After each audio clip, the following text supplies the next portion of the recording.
Welcome back नाजरीन। हम गुफ्तगू करें अनवर इकबाल साहब से और अयाज वज़ीर साहब से, और हम उनसे बात कर रहे हैं अमरीका, ईरान, इज़राइल, इस सारे मामले पे।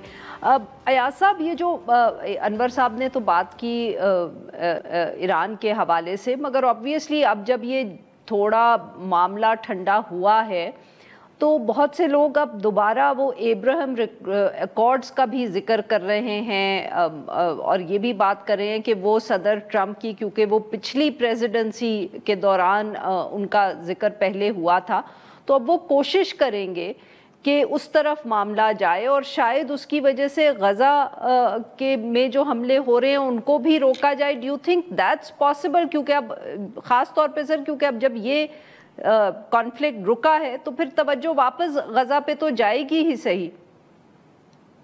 देखिए, इसमें शक नहीं है कि तवज्जो जाएगी, लेकिन ये भी याद रखें कि ईरान ने मिडल ईस्ट का जो एक सियासी नक्शा इस जंग से पहले हमारे जहन में था, उसके अंदर खासी डेंट लगाई है।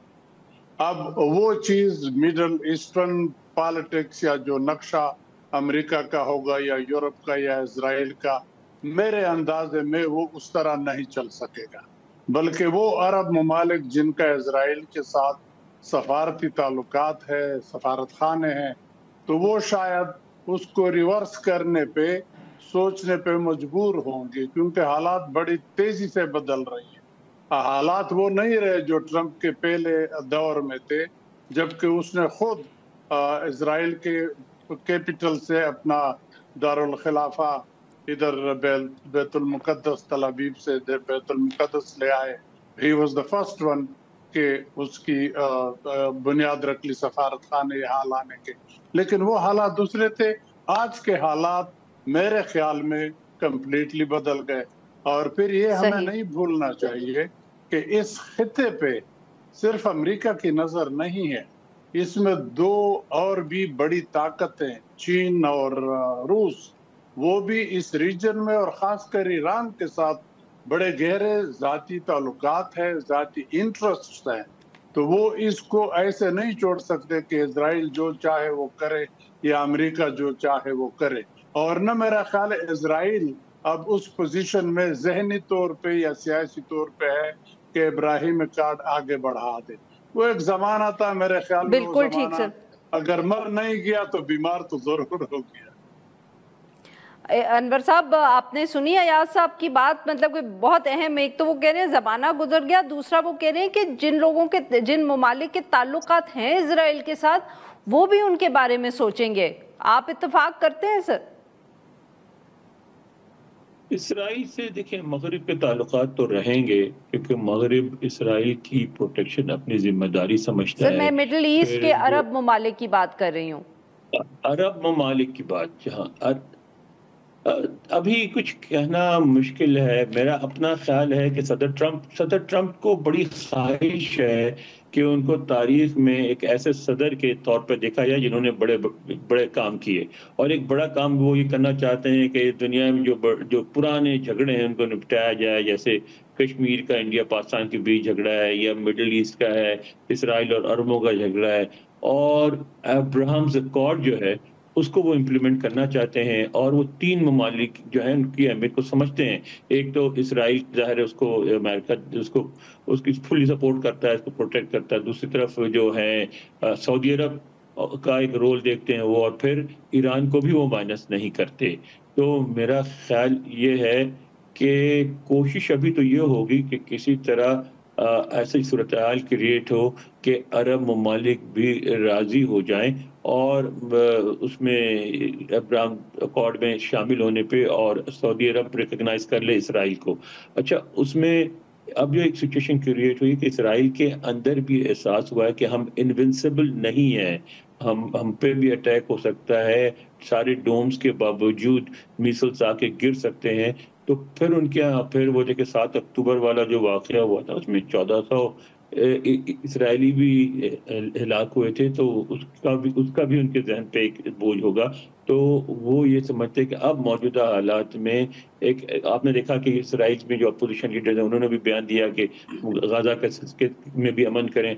تو اگر تو صدر ٹرمپ کسی طرح اسرائیل کو اس بات پہ راضی کرنے پہ تیار ہو گئے کہ ایک دوسری فلسطینی ریاست بھی بنائی جائے اس کے اندر، اسرائیل کے اندر، اگر یہ 2 اسٹیٹ تھیوری امپلیمنٹ ہو گیا تو کم از کم واشنگٹن میں یہ سمجھا جاتا ہے کہ دیگر عرب ممالک بھی ریکگنائز کر لیں گے اور مڈل ایسٹ میں اس طرح پیس ہو جائے گا۔ بالکل ٹھیک۔ ایاز صاحب، ایران کے اوپر کیا اثرات ہوں گے جو یہ اب ہم نے جنگ دیکھی ہے؟ ایک طرف تو obviously ابھی سے لگ رہا ہے، پہلے بھی بہت لوگ گفتگو کرتے تھے کہ شاید اس تجربے کے بعد ایران کو لگے گا کہ ایک نیوکلیئر ویپن ہونا ان کے لیے بہت ضروری ہے، اور دوسرا یہ بھی بہت ذکر ہو رہا تھا کہ پہلے ہی ان کی جو حکومت ہے وہ اس کے اوپر بہت تنقید ہوتی ہے، اٹس ویری ویک ڈومیسٹکلی۔ اب obviously اس حملے کے بعد کچھ لوگوں کا خیال ہے وہ اور کمزور ہوئی ہے۔ تو یہ جو دونوں چیزیں ہیں سر، ایک تو جو ان کی ڈومیسٹک کرائسس ہے لیجیٹیمیسی کا، اور دوسرا جو نیوکلیئر ویپنز ہیں۔ دیکھیے، میں سمجھتا ہوں اس میں ایران کے 2-3 فائدے ہوئے ہیں، نقصانات سب کچھ ہونے کے بعد۔ پہلا فائدہ تو مجھے یہ نظر آتا ہے کہ اندرونی جو ان کی تھوڑی سی ناراضگیاں، یا کچھ لوگ سمجھ رہے تھے کہ مولویوں سے لوگ تنگ ہے، حکومت بدلنا چاہتے ہیں، وہ چیز ختم ہو گئی۔ مشترکہ دشمن کے لیے ہر ایک قوم اکٹھی ہوتی ہے، اور ایرانیوں کا تو ایک بہت لمبا تاریخ ہے، وہ فارن ڈومینیشن اتنی جلدی قبول نہیں کرتے۔ تو وہ جو انٹرنل ویکنیسز تھی اس حکومت کی، وہ شاید اب دوستی میں یا طاقت میں بدل گئی۔ دوسری بات یہ ہے کہ اب ان کو پہلے سے زیادہ شدت سے ایٹمی قوت بننے کی ضرورت بھی ہے، اور احساس بھی ہوا ہوگا، اور میرا خیال زیادہ دور بھی اس منزل سے نہیں ہے، جلد ہی شاید اس کو اب وہ پہنچ جائے، کیونکہ اگر ایٹمی طاقت بن جائے تو پھر کس میں ہمت ہے کہ اس کے اوپر حملہ کر لیں۔ تیسری بات یہ ہے کہ اس اچھے ڈیفینس سے جو انہوں نے کر لیا، یا اسرائیل کی جو ایک ہوا کڑی تھی دنیا میں کہ پتہ نہیں ہے تو بالکل جو چاہے طاقت کے بل بوتے پہ کر سکتے ہیں، وہ انوینسیبلٹی ان کی ختم کر لی۔ وہ بھی ایک چھوٹا سا ملک ہے، اور اس کو ہر ایک تھپڑ مار سکتا ہے اگر ہمت کر لے ایران کی طرح۔ تو انٹرنیشنلی بھی ان کو یہ فائدہ ہوا، ایران کا امیج بڑھ گیا پوری دنیا میں۔ اب آپ کم از کم اسے اندازہ لگا لیں کہ پاکستان کے اندر شاید کچھ لوگوں کی پہلے ریزرویشن ہو، لیکن اب ہر ایک ایران کو شاباش دے رہا ہے۔ پہلے بھی ساتھ کھڑے تھے، حکومت بھی ذرا دبی کھڑی تھی، اب ہر ایک کل کیا گیا کہ ایران زندہ باد، بڑا کمال کیا، زبردست کام کیا۔ تو یہ this gives you a lot of prestige and a lot of influence and power internationally۔